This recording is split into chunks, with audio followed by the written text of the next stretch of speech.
Etsy sellers, if you've got low views and no sales, I want you to stop what you're doing for the next 10, 12 minutes, however long this video is, and take in everything I'm going to tell you.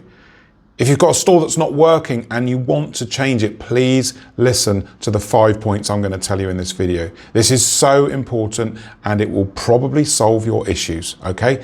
The first point I want to make, and I'm the only one that's going to say this, you're not going to hear anyone on YouTube but me say this. If you've got a print-on-demand store that is dead and not working, change.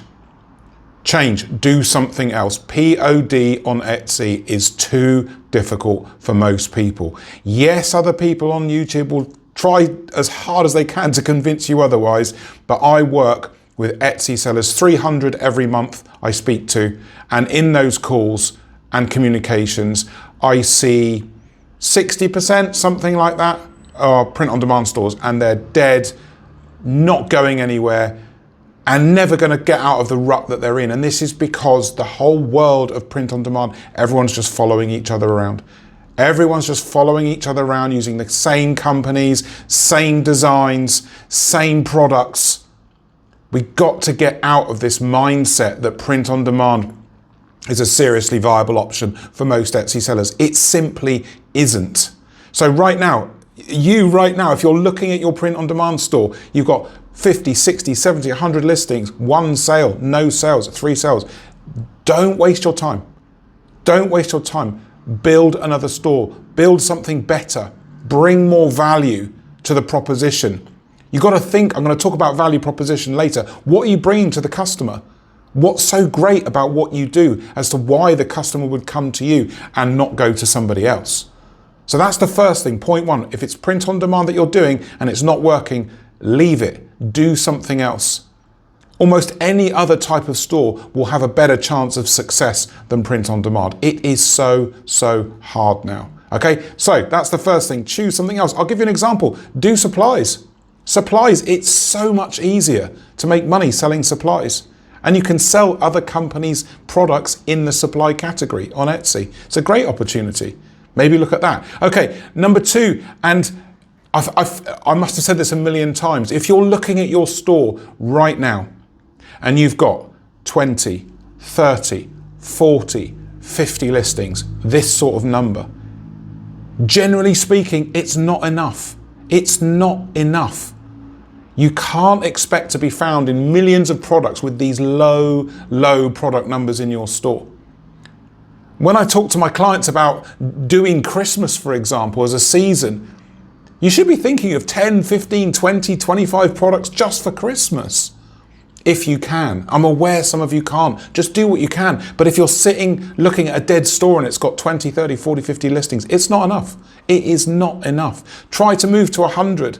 I get so much flack from people saying, oh, 100 listings, you don't have to. Yeah, you do.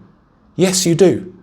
I'm not saying you can't succeed with lower numbers. I'm saying for most people, bigger stores present more opportunity, more ways to sell, more ways to get information from your customers who will then tell you, oh, I really like this. Can you do this for me? And then another customer will say, oh, love that. Can you do this? You build information. You are information gatherers. How do you gather information with 20, 30, 40 products? You never will. 100, 120, 150? Yeah, you will. You'll get regular information from customers telling you what they like about your store, telling you what they want. So please take this in. If your store is small, grow it. I know it's not easy, but just try to commit to some growth. If you can't get to 100, get to 50, 60, 80, just do what you can. Just make whatever the size of your store is now significantly bigger, right? So if you've got 20, try to get to 40. You've got to make the move. Etsy has removed, listen to this, Etsy's removed around 20 million products in the last year. That's so many products that have come off the Etsy platform. Because for multitudes of reasons, I'm not going to go into the reasons why they've been removed, but multiple reasons. So we've got a chance to shine. We've got a chance to build better and be found by bringing better ideas into the platform. And that's your job, and you need to grow your store. Right, the next thing, I haven't mentioned this one. I don't think I've ever directly addressed this, but I'm going to address it now because so many sellers commit this mistake, and it is a mistake. Stop copying successful store listings. Okay? Stop copying them. Okay? Because what you're thinking, I know what you're thinking. You're thinking, well, that listing's selling 20 a day or something like that. Right. I'm going to copy that. Or even I'm going to do my version of that, right? It's a valid strategy, but it's not. And it's not a valid strategy because the listings that you're copying have built up visibility from the sales that they've made. So they're already making the sales, bringing in the money, and you're looking at it going, well, if I do that, I'm going to get that too. You won't. There's so many people already doing that. You're starting right at the bottom, trying to compete against bestsellers and high volume sellers that have already captured that corner of the market. I'm not saying don't use listings for inspiration. I'm saying it's a mindset thing. It's a mindset thing. Don't sit thinking that you'll get somewhere by rounding up 50 bestsellers and copying them. You won't. You've got to have the mindset of, okay, I'm going to look at those listings for inspiration, but what am I going to do to bring value over and above all those other listings? Why should somebody look at me? We're going to talk about value proposition in a minute. What are you bringing that's so good into the world of Etsy? So that's the third thing. Stop copying other people's listings with the mindset of you're going to make sales. You won't. I guarantee you won't. Okay? Next one, number 4. Again, it's like bashing myself over the head with a saucepan. Photography and video. Literally, sellers are in my comments saying, I don't know what's wrong with my store. I don't know what to do. And I'm telling you, your photography is not good enough. Look at my review videos. I'm doing these batches of 10 store reviews now. I'm going to do another one soon. It's like micro reviews. I do 10 store reviews in one video. Just go and look at the video. The standard of photography on Etsy is dreadful.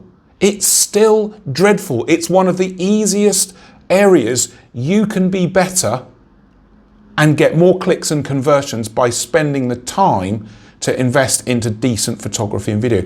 It's really, really hard, okay?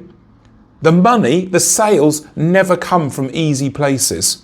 They come from the hard places. The 2 places, and I give this information freely. You want sales, grow your store, invest time, money and resource into photography and video, and you will get more sales.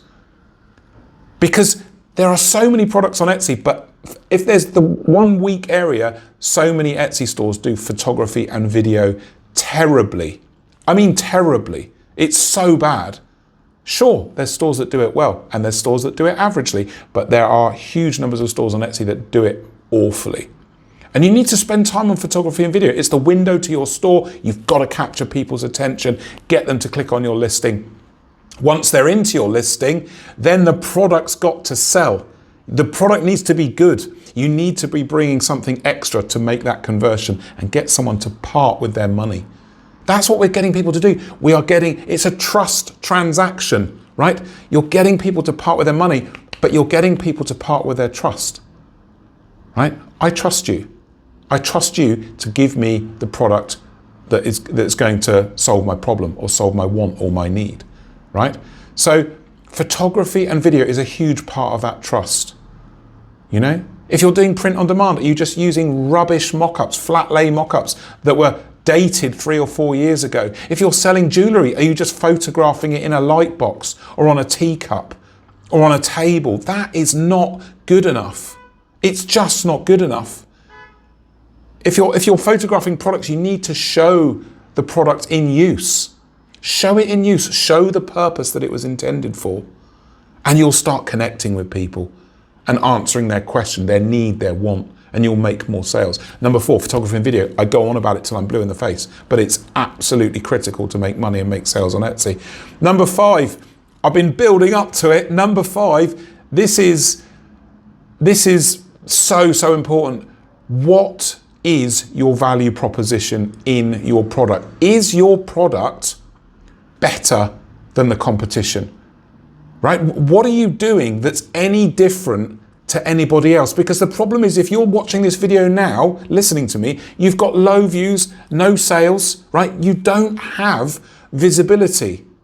Visibility comes from sales. Just write that down. Get a pen and write it down. Visibility comes from sales. That's all you need to know. Forget about all the other noise around what makes an Etsy store work. Visibility comes from sales. That's it. You can forget everything else. All right? So if you don't have visibility and you're churning out products the same as everyone else, that's why you're not selling. Sit and look at your products right now, whatever you're doing, and say, what am I doing that's better? What is it? If you can't come up with 2, 3, 4 things that clearly are better in what you do than most or all of your competition, you're making it so much harder to succeed. Customers need a reason to buy from you. Because if you're not different, if you're not better, they'll just go to someone else, because Etsy's pushing those stores. They've already got visibility. You've got to bring something extra. Once the customers start finding you, they start finding your value proposition and what you're all about and what you bring to the marketplace. Etsy rewards you directly. I can't be clear enough. When customers find you, find your products, like it, and start buying it, all of a sudden you will start to see a change. Your value proposition means more customers buy your product, raising the visibility. More people come in and buy it, raising the visibility. That's how this works. You make sales, you become more visible. It's so simple. And to do that, your value proposition needs to be better. So, I hope this makes sense. Get into my comments. Tell me if you're going to do these 5 things. Please tell me if you're going to do this. And if you want to work with me, I can't stress this enough. Don't wait, don't guess. The booking now button's coming up on your screen. That takes you to a one-to-one booking link for a free Zoom call with me, so I can talk to you in that call about how I can help you in paid consultations or mentoring to improve your Etsy store. I look forward to catching you in the consultations and catching you in the comments. Cheers.